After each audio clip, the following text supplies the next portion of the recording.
క్షేత్రస్థాయిలో పనిచేస్తున్న MPHA female ANM ఉద్యోగుల సమస్యలు పరిష్కరించాలని చెప్పి ఈరోజు Telangana United medical and health employees union CID ఆధ్వర్యంలో హైదరాబాద్లోని కమిషనర్ కార్యాలయం ముందు ధర్నా జరుగుతూ ఉంది. ప్రధానంగా వైద్య ఆరోగ్య శాఖలో మొత్తం వైద్య ఆరోగ్య శాఖ ఈరోజు నడుస్తూ ఉందంటే ఏఎన్ఎంలతోటి నడుస్తుందని మనం చెప్పుకోవచ్చు. కానీ అటువంటి ఏఎన్ఎంల సమస్యలను తెలంగాణ రాష్ట్ర ప్రభుత్వం నిర్లక్ష్య వైఖరితోటి ఉంటా ఉంది. ప్రధానంగా ఇప్పుడున్న రాష్ట్ర ప్రభుత్వం వచ్చిన ఈ 20 నెలల కాలంలో మా యూనియన్ ఆధ్వర్యంలో అనేక రూపాల్లో దశలవారీ ఆందోళన పోరాటాలు వినతి పత్రాలు సమర్పించిన ప్రభుత్వం నిమ్మకు నేరెత్తినట్టు ఉంటా ఉంది. అందుకోసమే ఈరోజు ఏఎన్ఎంల సమస్యలు పరిష్కారం చేయాలనే డిమాండ్ తోటి ఈరోజు ధర్నా నిర్వహిస్తూ ఉన్నాం. ప్రధానంగా ఏఎన్ఎంలు ఈరోజు క్షేత్రస్థాయిలో పనిచేస్తున్న 32 సంవత్సరాలు 33 సంవత్సరాలు అవుతున్న ఒక్క ప్రమోషన్ తీసుకోకుండా వాళ్ళు రిటైర్ అవుతున్న పరిస్థితి ఉంది.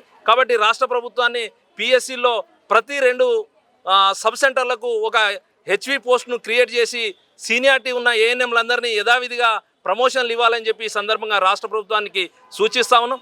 అదేవిధంగా మగవాళ్లకు అంటే మేల్ హెల్త్ అసిస్టెంట్కి లేని ఆనవాయితీ ఫీమేల్ హెల్త్ అసిస్టెంట్కి పెట్టి మీరు లేడీ హెల్త్ విజిటర్ ఎల్హెచ్వి ట్రైనింగ్ చేస్తేనే మీకు 12 సంవత్సరాలు 18 సంవత్సరాల స్పెషల్ ప్రమోషన్ పోస్ట్ ఇంక్రిమెంట్ ఇస్తామని చెప్పి నిబంధన పెట్టడం అనేది ఇది అన్యాయం. ప్రభుత్వం ట్రైనింగ్ ఇవ్వట్లేదు, అదేవిధంగా ఇంక్రిమెంట్స్ అన్నా ఇవ్వట్లేదు. కాబట్టి ఈ రాష్ట్ర ప్రభుత్వాన్ని అధికారులను డిమాండ్ చేస్తూ ఉన్నాం, మీరు ట్రైనింగ్ ఇస్తారా ఇవ్వరా అది మీ ఇష్టం, కానీ పెండింగ్లో ఉన్న 12-18 సంవత్సరాల ఇంక్రిమెంట్లను వెంటనే విడుదల చేయాలని ఈ సందర్భంగా ప్రభుత్వాన్ని డిమాండ్ చేస్తా ఉన్నాం.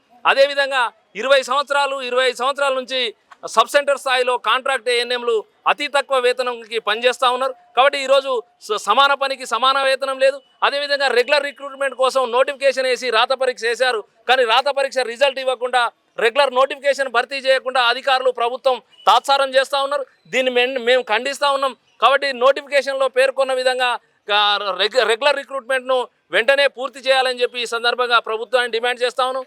అదేవిధంగా ఈరోజు ఏఎన్ఎంలు క్షేత్రస్థాయిలో చూస్తే గ్రామీణ మారుమూల ఏజెన్సీ ప్రాంతాల్లో హౌస్ టు హౌస్ తిరిగి అక్కడున్న ప్రజల బాగోగులు చూడవలసిన పని పక్కకు తప్పించి ఈరోజు 9-10 ఆన్లైన్ యాప్లను తీసుకొచ్చి మీరు ఆన్లైన్లో ఎంటర్ చేయాలి, ట్యాబ్లలో మీకు విధించిన టార్గెట్లన్నింటినీ వారం పూర్తి చేయాలని చెప్పి వేధింపులకు గురి చేస్తూ ఉన్నారు. ఈరోజు ఏఎన్ఎంలు అందరూ 10వ తరగతి పాస్ అయ్యి ట్రైనింగ్ చేసి 20-30 సంవత్సరాల సర్వీస్ పూర్తి చేసిన తర్వాత మీరు ఆన్లైన్ యాప్లలో మీరు టార్గెట్స్ పూర్తి చేయాలని చెప్పి ప్రభుత్వం ఏదైతే నిబంధన పెట్టిందో దాన్ని ఉపసంహరించుకోవాలని చెప్పి ఈ సందర్భంగా డిమాండ్ చేస్తూ ఉన్నాం. ఈ రాష్ట్ర ప్రభుత్వాన్ని కూడా అధికారులకు కూడా కొన్ని సూచనలు చేస్తూ ఉన్నాం. ఆన్లైన్ పని అవసరమైతే ప్రతి పిఎస్సికి యూపీఎస్సికి 2 డేటా ఎంట్రీ ఆపరేటర్లను నియమించి ఆన్లైన్ వర్క్ ఏదన్నా ఉంటే వాళ్ళకి అప్పచెప్పండి. కానీ క్షేత్రస్థాయిలో ప్రజలకు మెరుగైన వైద్య ఆరోగ్య సేవలు అందించాలంటే ఈరోజు ఏఎన్ఎంల ఆవశ్యకత చాలా ఉంది.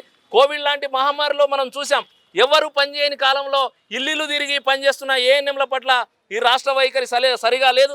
అదేవిధంగా పెండింగ్లో యూనిఫామ్ అలవెన్సులు, ఎఫ్టీఏలు, అదేవిధంగా పెండింగ్ బిల్లులు అనేకం పెండింగ్లో ఉంటా ఉన్నాయి. కాబట్టి ఈ రాష్ట్ర ప్రభుత్వాన్ని క్షేత్రస్థాయిలో పనిచేస్తున్న ఏఎన్ఎంల సమస్యలన్నిటి మీద సమగ్రంగా అధ్యయనం చేసి వెంటనే మా సమస్యలను పరిష్కారం చేయకపోతే రాబోయే రోజుల్లో మొత్తం ఈ రాష్ట్రంలో పనిచేస్తున్న కాంట్రాక్ట్ రెగ్యులర్ ఏఎన్ఎంలందరినీ మరింత ఐక్యంగా ముందుకు తీసుకెళ్లి దశలవారీ ఆందోళన పోరాటాలు చేస్తామని చెప్పి ఈ సందర్భంగా రాష్ట్ర ప్రభుత్వాన్ని అధికారులను హెచ్చరిస్తా ఉన్నాం.